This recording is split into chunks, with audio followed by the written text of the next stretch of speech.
Good afternoon, everyone. I'd like to welcome you to the 94th meeting of the Jacksonville Tourism Development Authority. Appreciate everybody coming out today and those watching us on G10. The first item of business is the adoption of the agenda, and I'll entertain a motion. So moved. Second.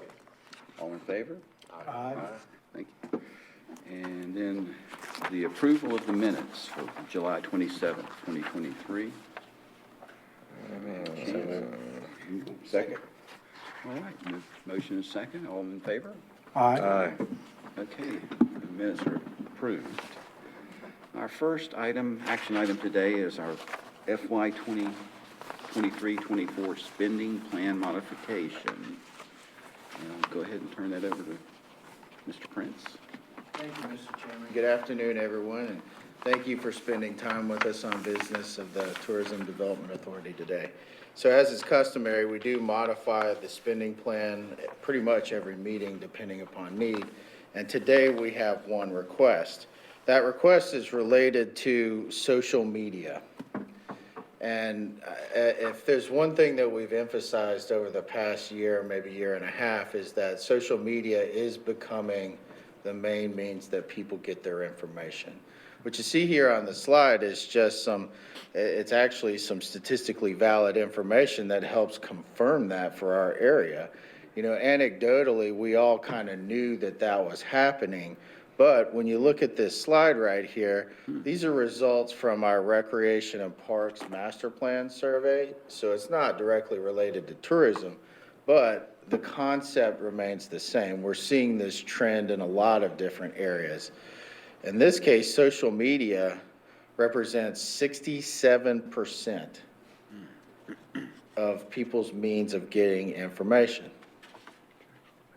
We can't undersell the value of that. And even though this represents our community, we have a very young community, what we're seeing is that this is spreading nationwide. When we presented our work program for this year, one of the things that we told you that we're going to do is to ramp up on social media, and we have. I'm only fluent in, well, fluent is, I use that term loosely, but I have exposure to Facebook, not really anything else, so that's why you're looking at these posts here. But we focus on Facebook and Instagram, okay? And we've got some excellent imagery. We put information out there about our events, whether they be various festivals or get-togethers that we have, or whether they're sporting events, whether they're our international food trail or just small business owners here that make, you know, our culinary experience in Jacksonville great, or just our natural beauty. Stephanie and Susan, who we have virtual Susan today, she's back. But Stephanie and Susan have worked really hard this year to ramp up our social media presence. And you're going to see the results of that in their presentation here at the end of the meeting. But what we would like to do is continue that. And to do so, we recommend that the Board of Directors authorize us to contract with a company called CrowdRiff. And you see the wonderful pictures they have, and pretty significant destinations down there at the bottom that they work with. Whether it's a large community or a small community, they do the same thing, okay? And what that is that they capture user-generated content from our area. So anyone who's posting to Facebook or Instagram or, you know, whatnot, this system will identify it for us. It will go out there and capture that imagery, get us copyright rights, is that the right way to say it? Copyright right way to say it, to use it, and then basically we can turn it around and use it for our purposes. Now, it gives us up to 5,000 photos per month, and it does a lot of the kind of the triage and the filtering on its own, so we only get the highest quality stuff, okay? But really what it allow us to do is it allow us to have more content with less staff time, because you'd really be surprised how much staff time it takes to maintain constant social media. We do a great job, but still, this will give us a more consistent presence on social media.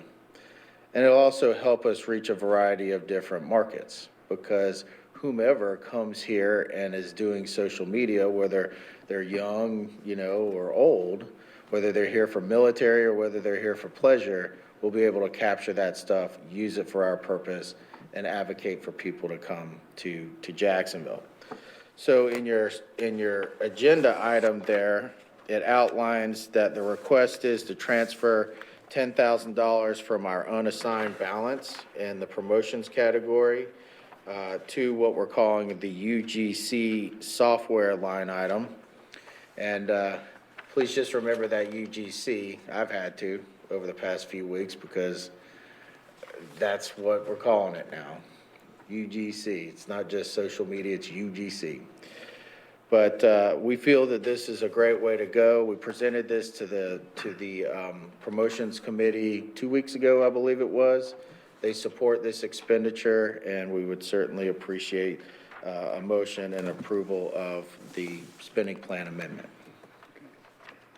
And as I recall, this would be from would be calendar year next year, is that the term of the contract? I believe this is calendar year based upon when the contract is signed. So it's very likely going to be, say, if we prove it today, will probably be from December 1 through, Okay.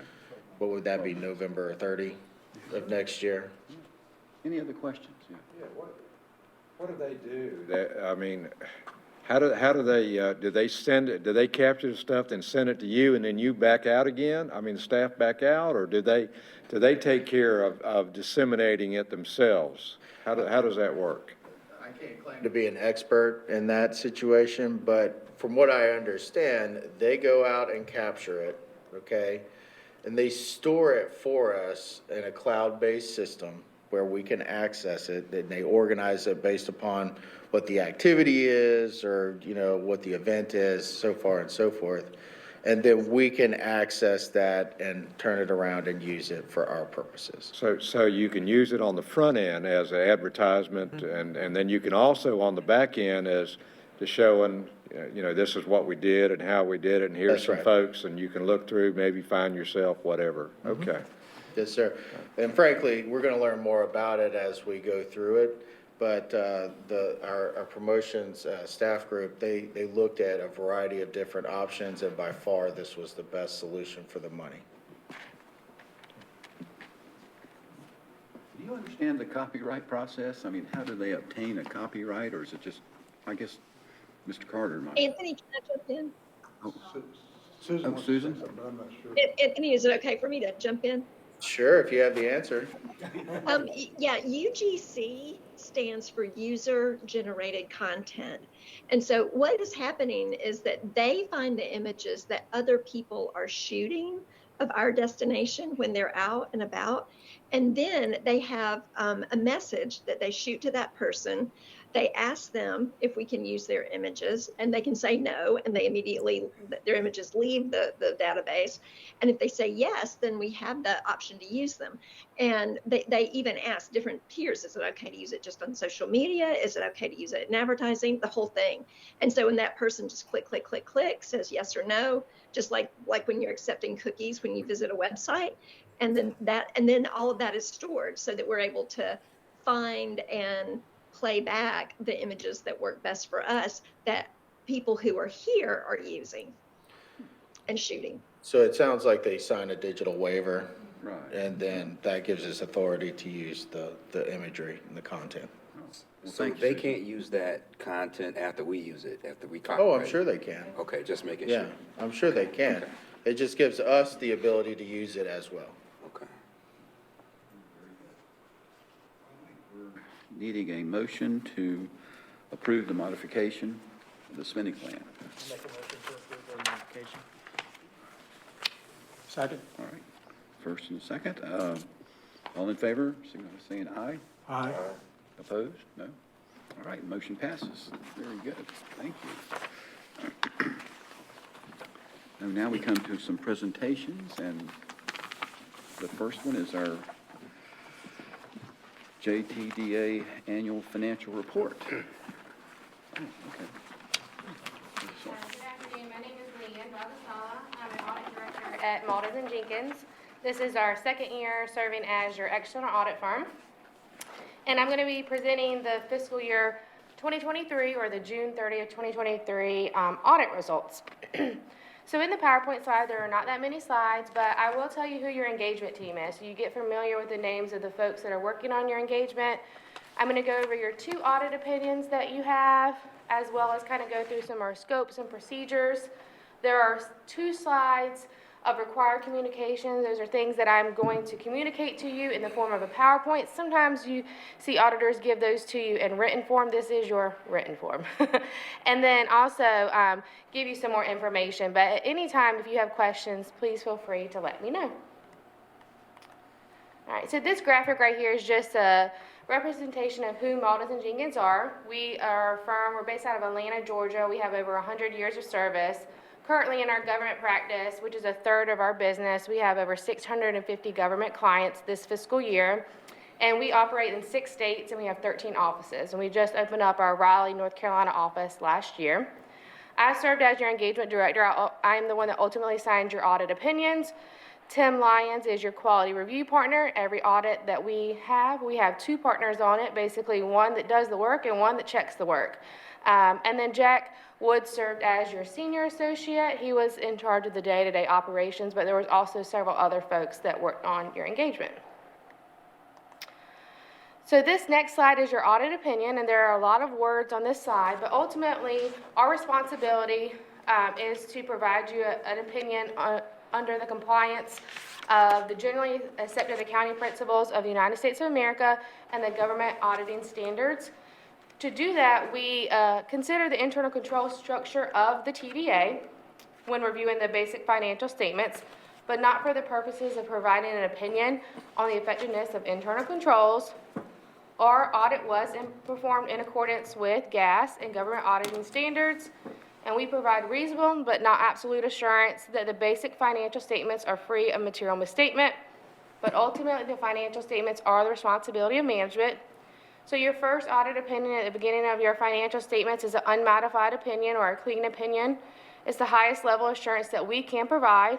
Our opinion states that we do believe that the financial statements are presented in accordance with generally accepted accounting principles of the United States of America.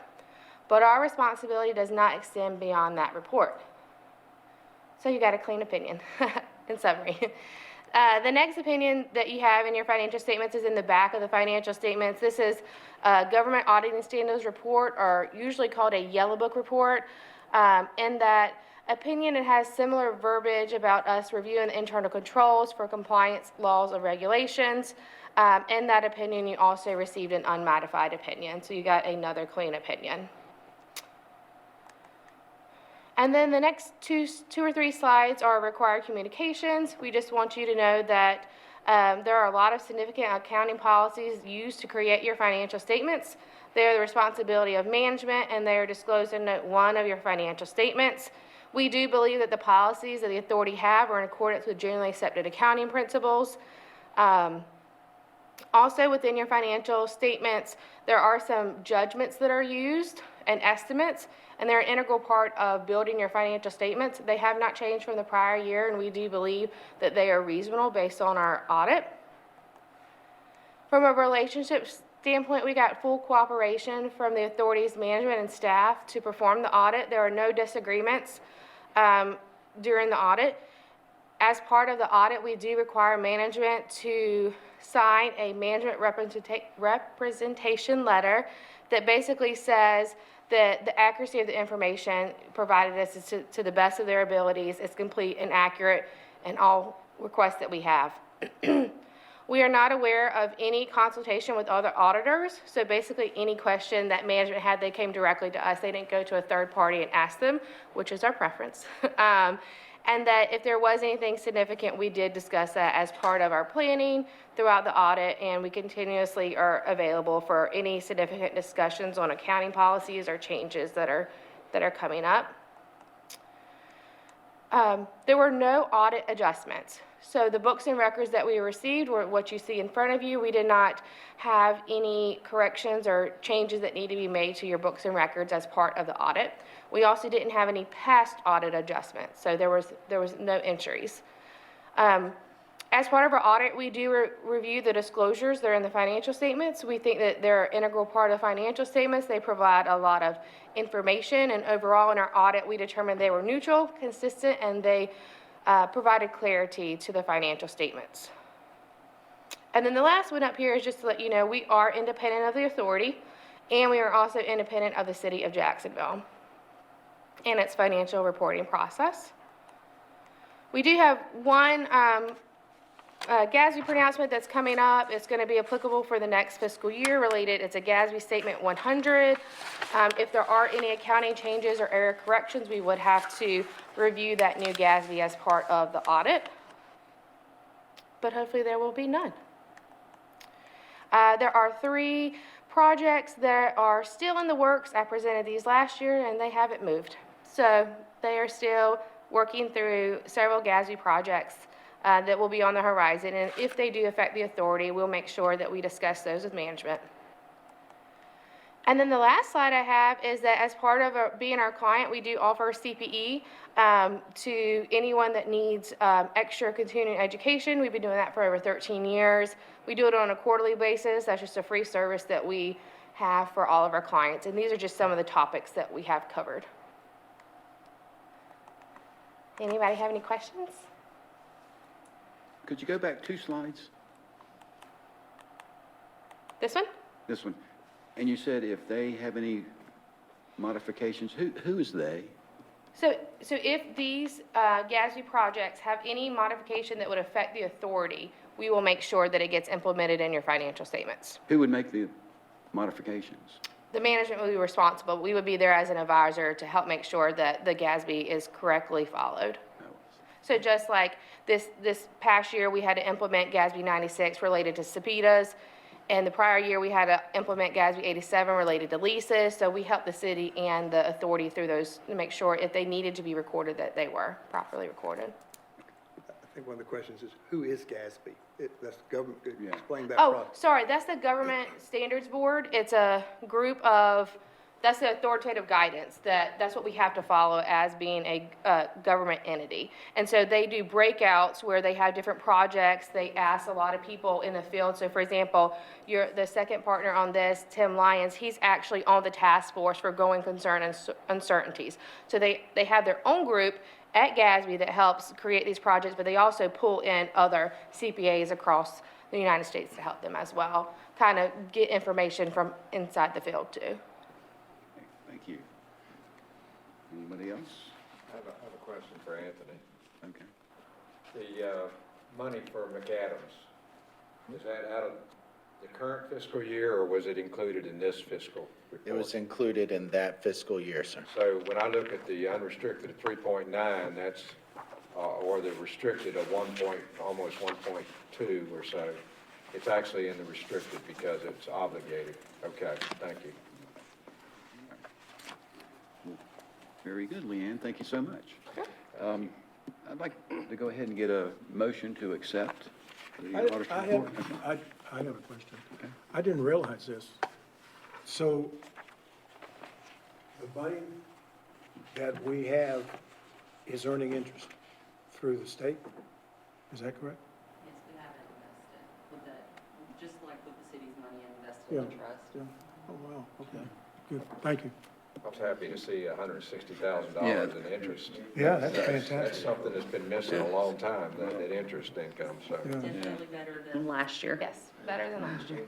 Recall, the change in our fiscal year budget last year was about $100,000, like you said.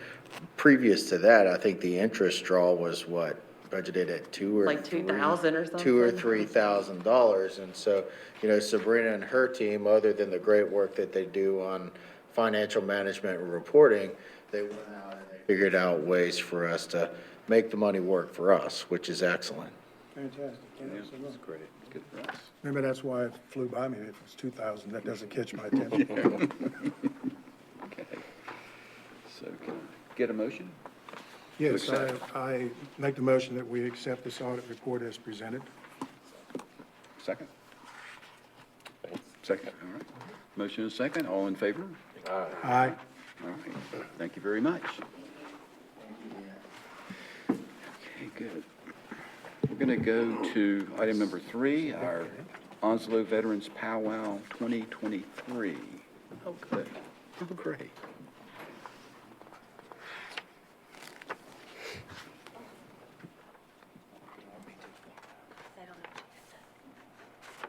Good afternoon, gentlemen. Hello, Susan. So just to give a recap of our powwow this year, we grew 20% from the year before. So as you guys remember, last year we had 5,800 spectators. This year we surpassed 7,000 spectators at the event, which is fabulous considering it's our 3rd annual powwow. Great turnout.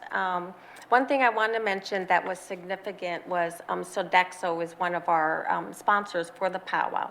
So they brought in their Native American council and their Veterans Council here and held their national meeting here in Onslow County in conjunction with the powwow. So they plan on doing this from this point forward. Obviously, space is an issue. So they really did, a lot of them who couldn't come in, do it virtually.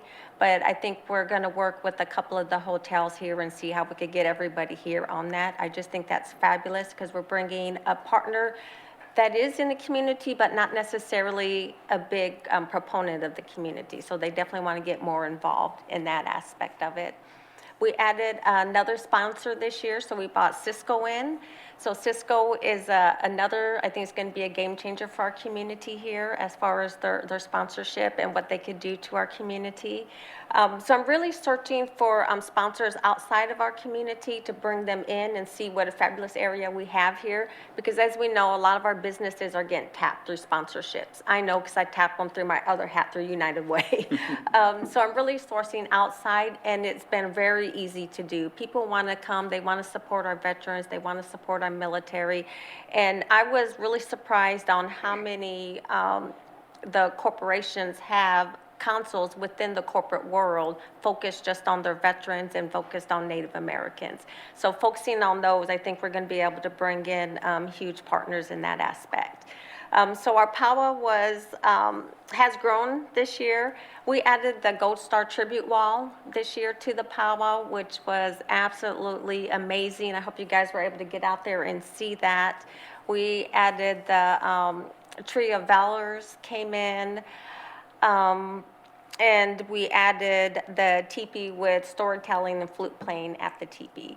So every year, my plan was always to add something to make it bigger and better. This year, we did a test pilot with a paddle. Since the Native Americans here, especially in this area, is really connected to the waterways, we wanted to incorporate some type of paddle event with the powwow. So we did a test run this year on that. We brought 30 members from the different tribes within our area. Did a test run on it, and it worked fabulous. Next year, we're going to open it up to the veterans on the Sunday, so do a Sunday paddle for that. The Sierra Club said they'll come in and help and sponsor that event for us. So once again, that's a new partner coming into our community. And my plan is to grow that to become its own event in conjunction with a powwow. So usually when there's powwows at other locations, there's always something connected to it, whether it's a 5K run in the morning, whether, in our case, it'd be a paddle or a canoeing event. So I really want to do that so we could bring other people into the community for that. Very excited. We were in a couple magazines this year, all the way down through Texas. I think Susan could probably give a little bit more detail on all the magazines we've been in. But one that's significant is we had a senior editor, part of Our State, the North Carolina magazine, and he spent the weekend with us. And he was absolutely floored with the event that we held here in the community. So I think he's going to do a great write-up for us, bring more people here to the area. So I just really wanted to come in front of you guys to let you guys know that this event is growing faster than what I actually anticipated, which is a good thing. But definitely to thank you guys for supporting us for our first 3 years, and I could definitely see us hitting 10,000 next year easily.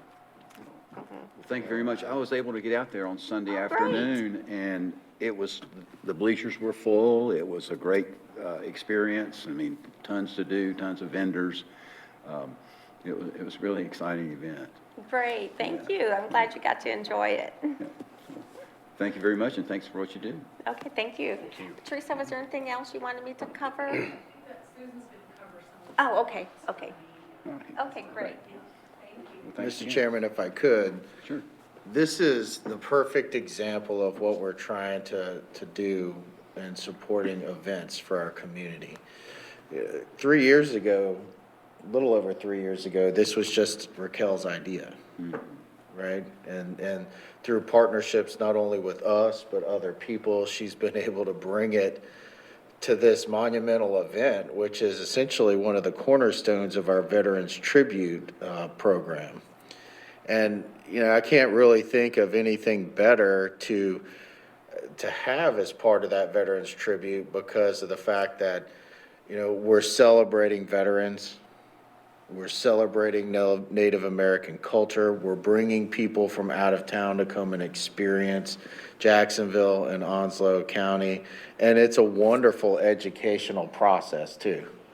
You know, I saw Raquel do an interview. I can't remember what it was for, but, you know, she mentioned that not everybody realizes how strong the Native American culture still is. Right, and so whether it's the Native Americans or our Pacific Arts folks, or if it's the Hispanic Festival folks, I think it's very important for us to continue supporting the diversity in our community. You know, it just makes it a better place to live, gives people interesting things to do and to learn. So thank you for your continued support of the powwow. Okay, so we're going to move on to the Red, White, and Salute 2023 report. Oh, great.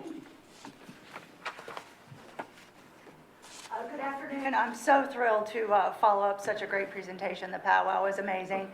We did switch up our format this year for this event. We wanted to certainly compliment the great efforts that the powwow is making, so we shifted to a Friday night event, and I think we really have a good formula. We had a nice turnout. We switched it to a little bit more of a adult focus, so we really had a great band. It was amazing. I'll just say the band was really good. We followed it up with a laser light show, and then we had some other really nice amenities just to try and celebrate and appreciate all of our veterans in the community. So I actually have a video. Our media services did a great job with a video, so I think I just click.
We're happy to send it out via email if you'd like a better look, because it is on YouTube. But media services did a great job of capturing the night. But again, we just really appreciate your support. We could not do it without this group giving us your support, because the band really was a part of that process of elevating and just changing the caliber of that event. I think we have a good formula, so look forward to next year and making it even bigger and better. and really just, again, celebrating our veterans and then working together so that we can celebrate all the great events that we have going on in the community. So I appreciate it. All right, thank you. And Susan, I don't know if it was the weather or what was different from last year, but the laser light show was out of this world this year. I mean, it was just perfect. I mean, last year I kind of missed a few spots, but I was in the right spot at the right time, and I wanted to see their stuff. I thought about going to Emerald Isle just to look at what they have. It's pretty neat. Must be fascinating. Yeah. Mr. Chairman, and like Susan said, we intentionally moved the Red, White, and Salute to Friday evening so that we could nest our event with the powwow as opposed to being on top of it like we were the year before. And Raquel was kind enough to bring some of her folks out, actually her hoop dancer, and she did an exhibition there before the actual concert got started. And Raquel was able to tell people about the powwow and to encourage them to come out.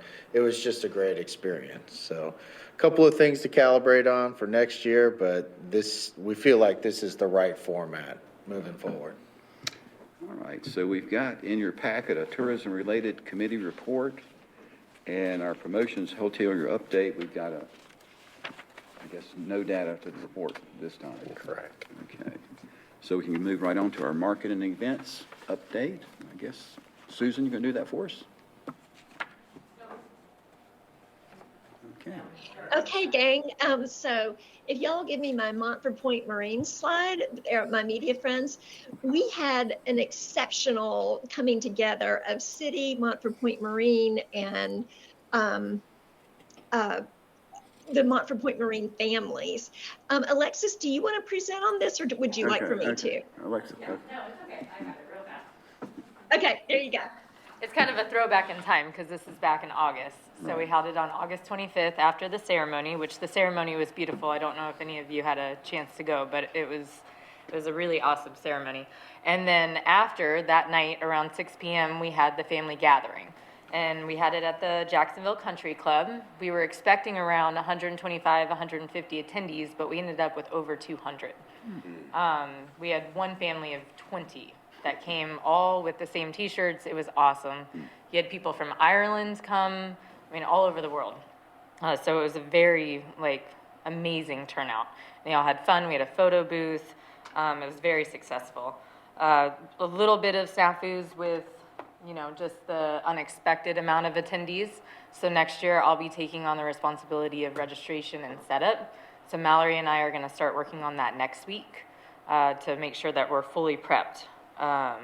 We expect higher numbers next year because a lot of the people that came this year are saying that they're going to return next year. And so I think it's just going to build upon that way because they had such a great time just getting together and getting to know each other. And a lot of them found family members they didn't even know were connected that served together. They were sitting right next to them at the dinner table. So it was just an amazing, very emotional experience to be a part of. And they also did a benediction service at the Sandy Run Baptist Church on Saturday, the very next day. Beautiful service. Again, very emotional. It gave them a chance to really connect and experience what they've been missing all of this time because, a lot of these people didn't know that they were a part of the Montford Point Marine. So either way, it was a very moving experience, very, very successful event. So we're looking forward to next year.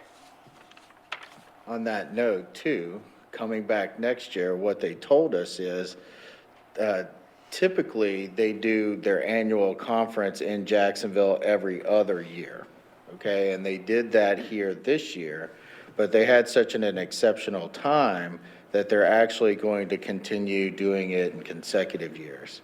We don't know for how much into the future, but they're going to keep coming back to Jacksonville for their annual conference, and we're going to continue to support them because they're an excellent group, and it means a lot to our community and our heritage what they're here doing every single year. Now your turn, Susan. Okay, good. Thanks, guys. Okay, if we'll pop up that Montford Point Marine slide, we had an exceptional coming together of both City, Montford Point Marine, and then TDA Media Outreach. I was able to work with the Southeastern news producer for NBC National, and she turned a package right after she picked up content from the city's broadcast of the Montford Point Marine ceremony. And that went out to 9 cities in the US, got picked up and was part of their either noon or 6 p.m. broadcast on that day. It went to cities like Philadelphia, San Francisco, and Houston. We also had ABC Durham and WRAL TV both on the ground, and they did live stand-ups basically from daybreak up until the ceremony that afternoon. And we also had a story with QC Metro, that is the largest African American Black outlet in, I think, actually in North and South Carolina combined. Their editor is a former Washington Post reporter. And they were the only one to nail an interview with one of the survivors. And so the ABC Durham package was picked up in other cities as well, nationally. And so when I pulled our report, we basically reached about 1.5 million people with the story of the largest Montford Point Marine gathering since the very, very first one that they had. And that was the local Jacksonville City comms team. Their results are included in that number, and a couple of placements from the Montford Point Marines as well. Then we had a wonderful full double truck spread in the September issue of Our State. Now, the story behind this that's important for you to know, we paid Visit North Carolina to get a photographer here and to shoot the shot. We've just done that again recently, and it was the Visit North Carolina team that shared this image with Our State. So it's very important. They called me, they said, Susan, where is this? And I gave them the background, but it's really important for us to keep up our relationship and keep feeding content into the Visit NC PR team. Next, we had a great placement in Cardinal and Pine, a statewide online outlet, about Houston Chenal and the amazing things that he has done to find Montford Point Marines. We also, next, had Mike's Farm in Carolina Country. Carolina Country is the largest print outlet, more than 2 million readers in North Carolina. And we were actually in their cover story. They did a whole new concept around fall events. They called me, they said, Susan, do you have any? And I said, yes, I do. So that was Mike's Farm. And then next, WRAL Tar Heel Traveler is a television segment that is on the Raleigh Top Station News every week. They did 2 segments with us. One was at West Indian Kitchen on our International Food Trail. If you need to feel hungry, go and watch this piece online. You can Google it, Tar Heel Traveler, West Indian Kitchen. They also visited Marsh Cruises and took a cruise with him. Next, we had a push for the Beirut anniversary, and WRAL Tar Heel Traveler came back, and with some of the assistance of our city team, we connected him with some of the survivors, some of the people who were here in town, and that segment aired on the night of the anniversary. So we also pushed a lot out for the Beirut anniversary. If you haven't watched the documentary that features my new hero, Doris, who's the force behind our gardens, you need to. She's amazing. Okay, next we had Jacksonville Day at the North Carolina State Fair. Heidi Bellato, who is the journalist that we worked with to do our International Food Trail, loves us. She programs the cooking stage for the State Fair in Dorton Arena, and she tapped 3 of our folks. We had the folks at Flavor Hills, we had our Southern Breeze Seafood, John Millette, and then we also had El Cerro Tacos. If you'll go to the next slide, you'll see the El Cerro Tacos sizzling in their cast iron skillet, and you can also see the amazing gift baskets that Lexi put together. Both Lexi and Teresa went up for this. We had an incredible social media surge around this participation, and so Raleigh knew that Jacksonville was in the house. Next, we'll go ahead and talk a little bit more about Veterans Tribute. I do want to remind you that both Veterans Powwow and Red, White, and Salute, and then other Veterans Day activities and events were under our Veterans Tribute umbrella. We hosted NC Tripping during the event. You can see Christina and her daughter there. Her daughter bought that hat at the powwow. And then, as Raquel mentioned, we had Mark Kemp from our state here. On the next slide, you'll see some representation of what we did with the Veterans Tribute social media. Brigadier General Kevin Stewart had a speech that he made at the Freedom Fountain Tribute, and we cut that down and shared it on Veterans Day. It's still on our Veterans Day feed there. If you haven't heard it, it's incredible. Our Instagram reach topped 7,000 during our Veterans Tribute activities, and then leading up to it, we had so much promotion. Our Facebook reach for October was more than 100,000. Okay, next. We also had an opportunity to partner with NC Tripping to promote our event. They did several reels for us, and then they also included us in their email newsletter. It has tons of subscribers, and we had more than 160,000 reached through their reels. Next. We had, there's a publication, Lake Norman Currents, is at Lake Norman, just north of Charlotte. It's an affluent lake community. They wanted to do a Veterans Day article. They hit up a freelancer that we have a relationship with, and our photography led, and we were part of a roundup of different places where you could celebrate with veterans in North Carolina. And then, next slide, Raquel was actually in Unity magazine. I'm so proud of this story. Thanks again to the city team for the great shot of Raquel that you see there. And then Raquel's sister, I think, is our photographer behind some of the other shots. This was a magazine. It's from actually a competing food service company to Sodexo, so I'm glad we got this in now. But it was an inspirational piece, and it's for their employees, and they are a global food service company. And that wraps it up for me. I'll turn it over to Teresa. Susan, if I could, while Teresa's coming to the podium here, you mentioned to the directors that we had a full day at the state fair for, show and tell on our culinary talents here. How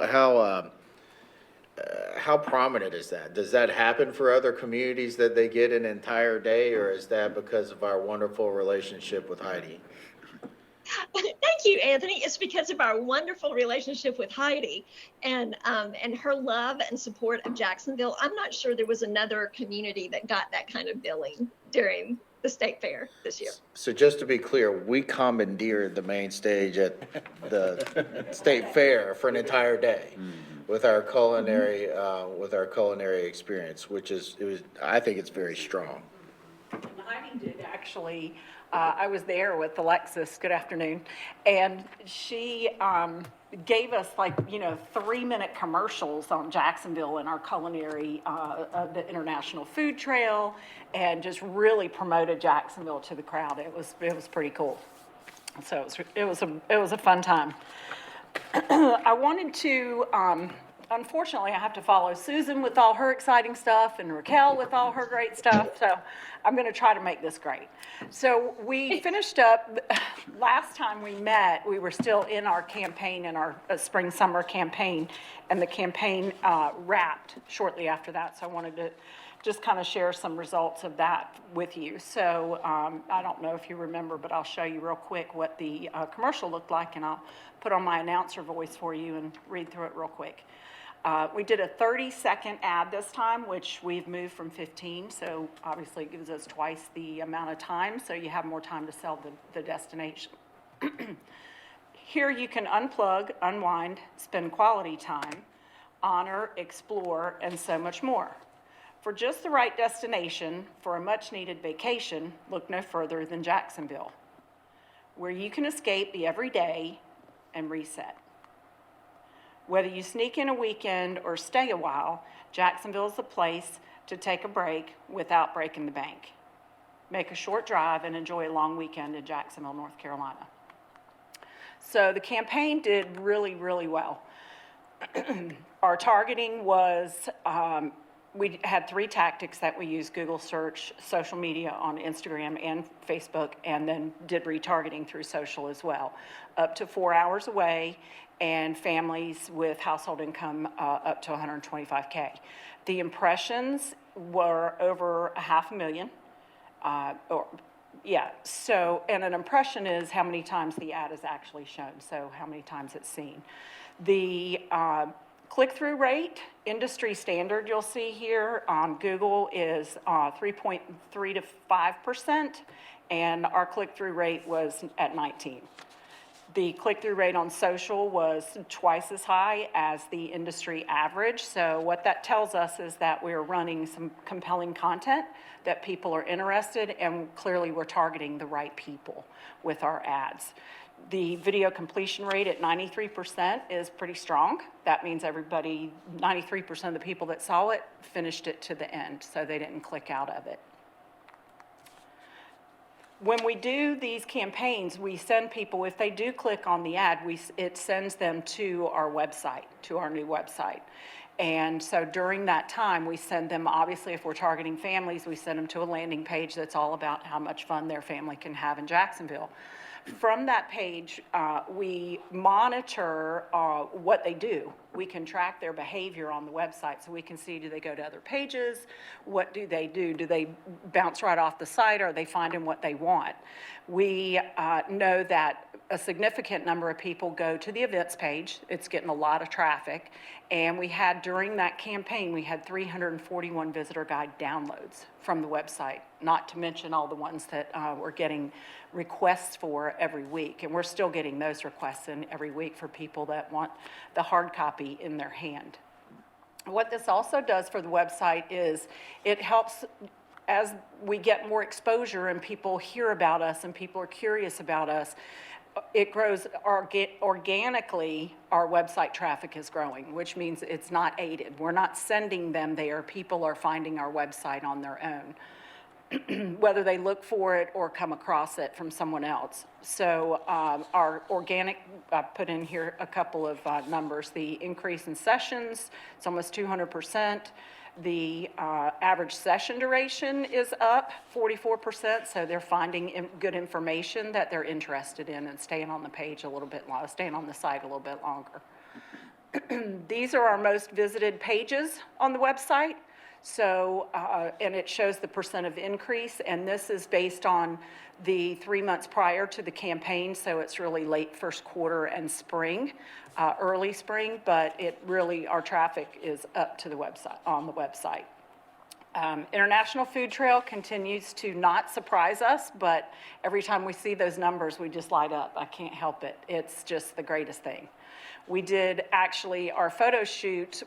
Susan mentioned the photo shoot that we did with Visit and See. We just did another one, and we did the International Food Trail. I'll show you photos next time. We haven't selected them yet, so I can't really show them. But the photographer that came, phenomenal photography, wait till you see it. And she had heard, lives in the market and lives in New Bern, and she had heard of the International Food Trail and was just thrilled that she got the assignment. So you'll be glad to see those. Since we met, one of the other events, in addition to the other two you've heard about, was the Marine Corps Half Marathon. And it was a successful run. You remember they have, at the end of the race, they have the Marines that put the medals around the runners' necks. They ended up this year with 833 registrations, which was down a couple hundred. One of the things that we've heard, I don't think it's just us, we've heard that some of the big races are trending down a little bit. And I know that the marathon, the Marine Corps Marathon in DC usually sells out in a day. And there are 20, 30,000, I think there are over 30,000 people that run that race. This year, they were a couple months before the event still selling. You can still register for the race, so they were not sold out. So not just us. 29% of the runners had no military affiliation whatsoever. 31% of them from outside the county, and 50% of those stayed overnight, with 38% being in hotels. So Everett does a great job, MCCS, they do a great job of surveying after the fact, and they bring us way more information than we ever really need, but it's great to know anyway. So they enjoyed the experience, and they definitely would come back and would recommend it to a friend. We've got a couple of events coming up in first quarter. We're entering, it used to be the fall was the event season. I think our event season is now first and second quarter. So we've got Jazz in the City in February, and Fashion Week and the St. Patrick's Day Engineers Challenge, March 16th. That's right. Any questions? Any questions? I still see and hear people complain that there's nothing to do in Jacksonville. I know.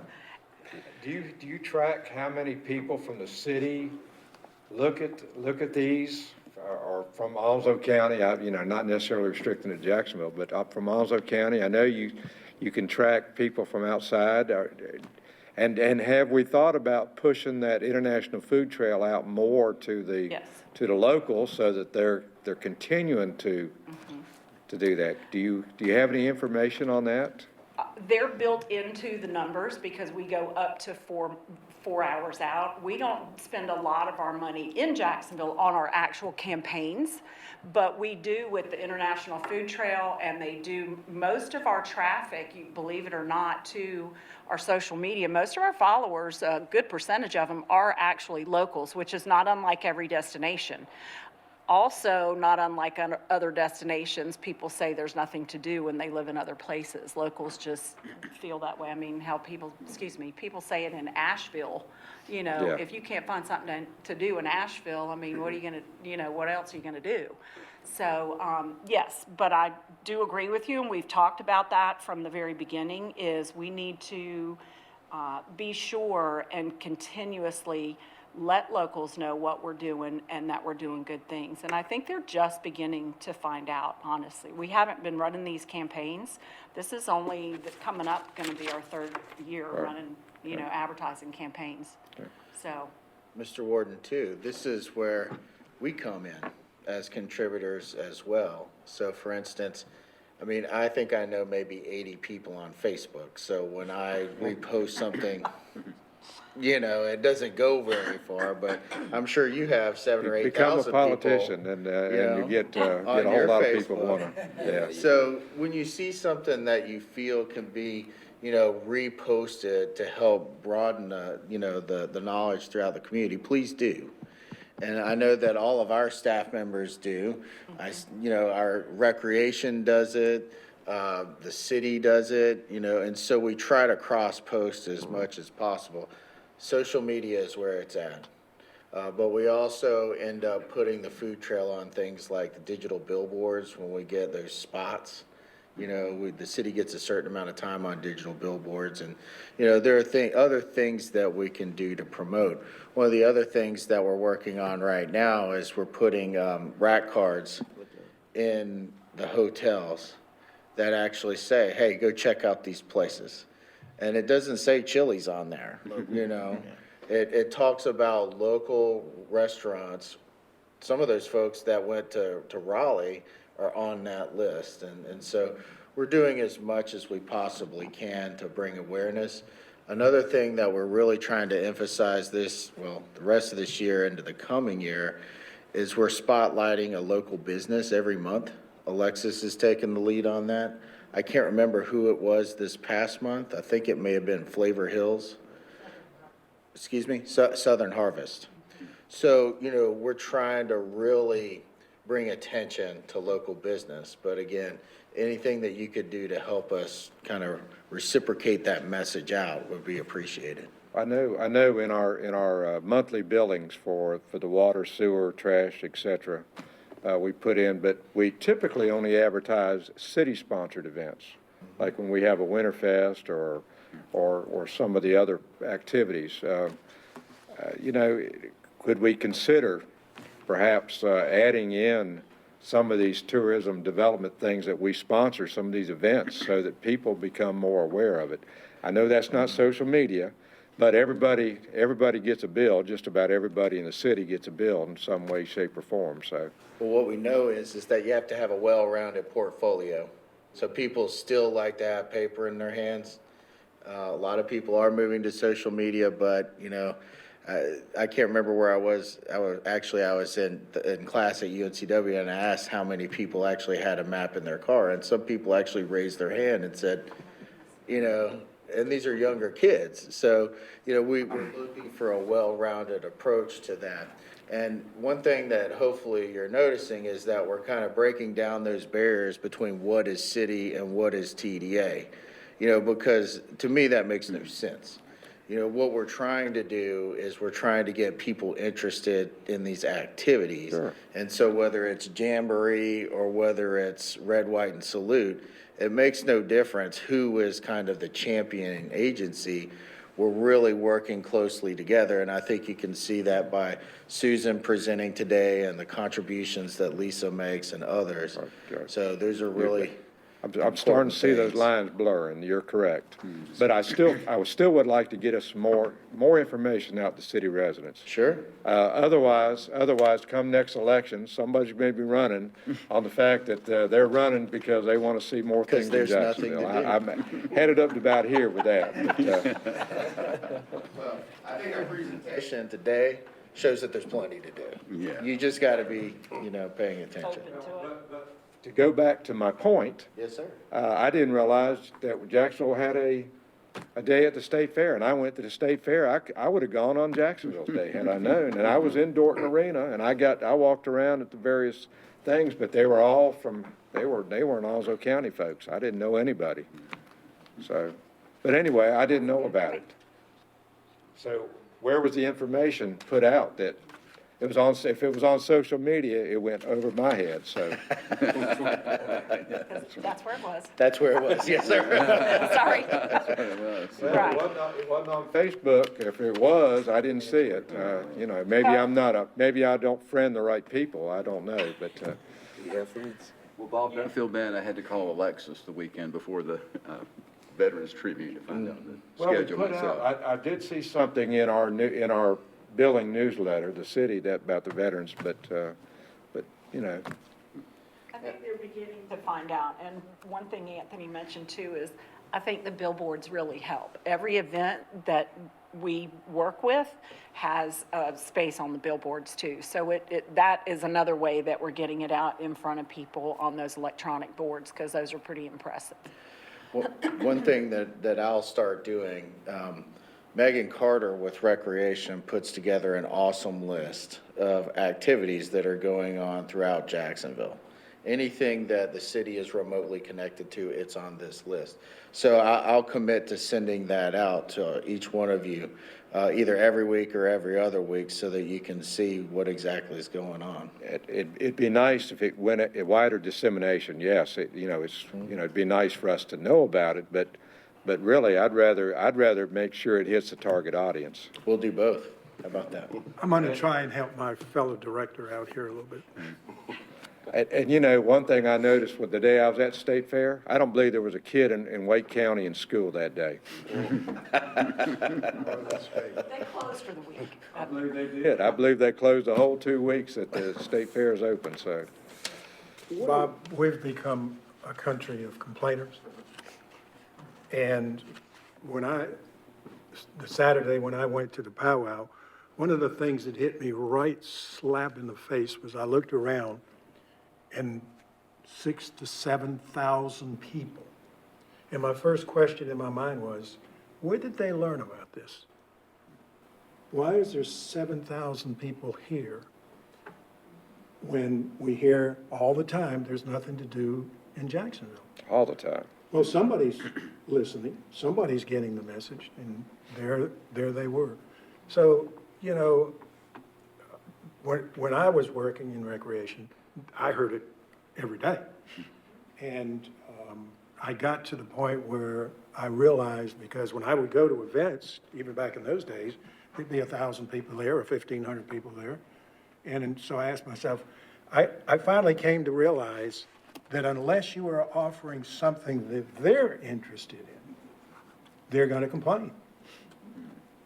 So we're doing a terrific job. Yes, we are. I mean, an absolutely over-the-moon job with promoting Jacksonville, letting people know what's going on, because when you've been here as long as I have, and when you've struggled as long as I did when I was working to satisfy people, we are light years ahead of where we used to be. And a lot of it has to do with the people in this room and the people that are directly involved. And it's also with this board, not us individually, but the fact that we have the tourism money to use, and we're using it in a way that are getting events to the community, and we're using it within the city structure through the recreation department, the county structure through the sports commission, and all of these things over time add up. And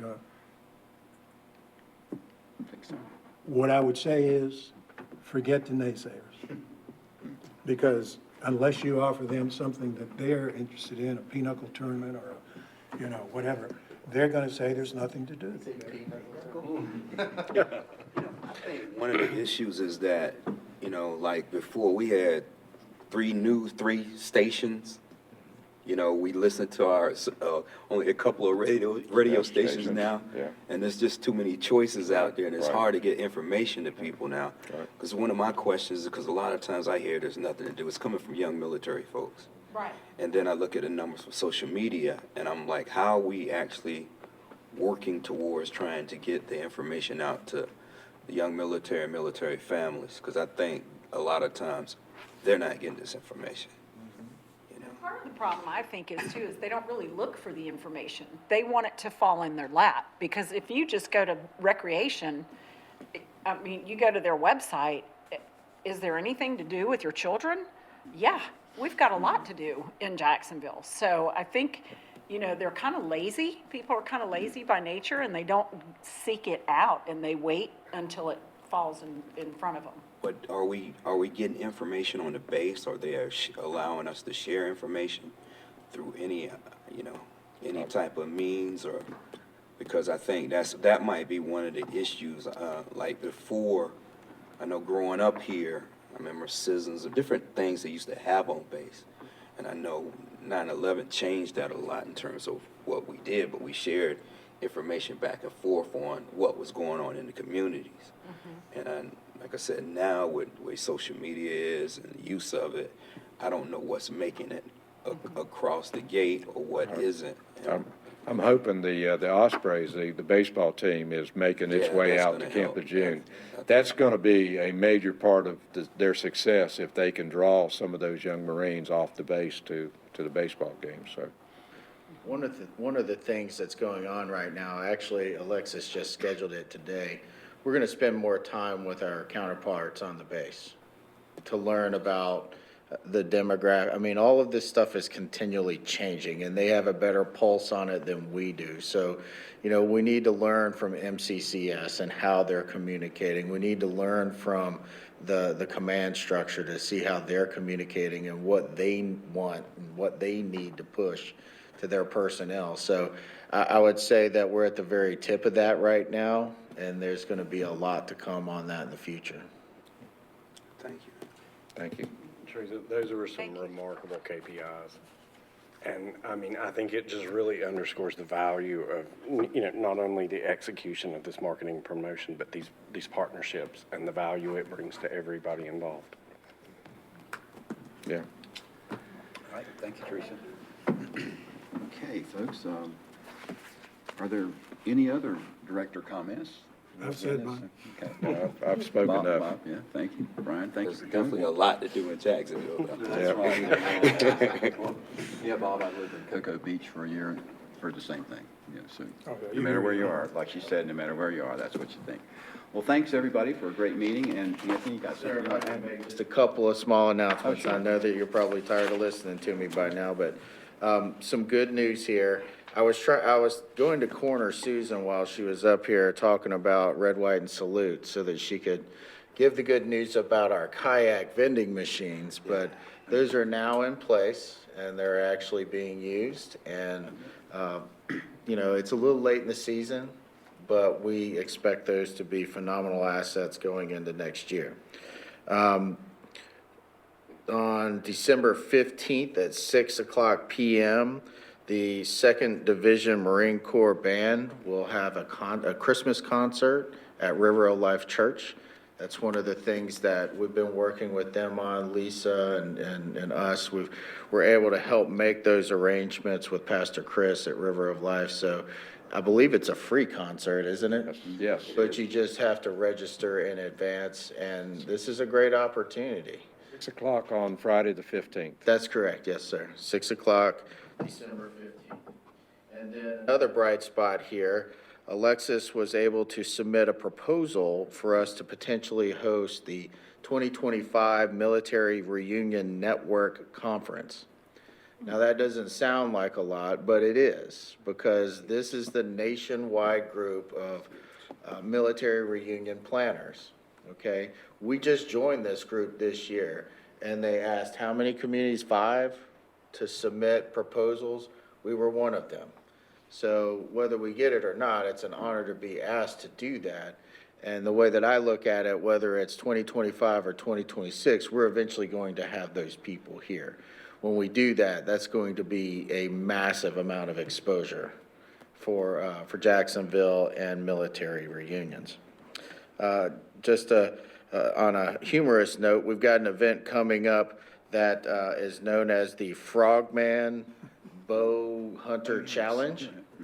And so it's a wonderful event. It was created after a local Navy SEAL who unfortunately died in Afghanistan, but we're working with them to put this event together. We'll have a presentation for you on that next time. But it is a very, very unique opportunity for us. And then Susan just messaged me and said Winterfest is going to be amazing. And that is this No doubt. weekend. What is it, Susan? This weekend, we will be out there Saturday from 1 to 6. The tree lighting will also be on Saturday night, and then all weekend at the Commons at the Artisan Market, starting tomorrow night all the way through Sunday. So, Yeah.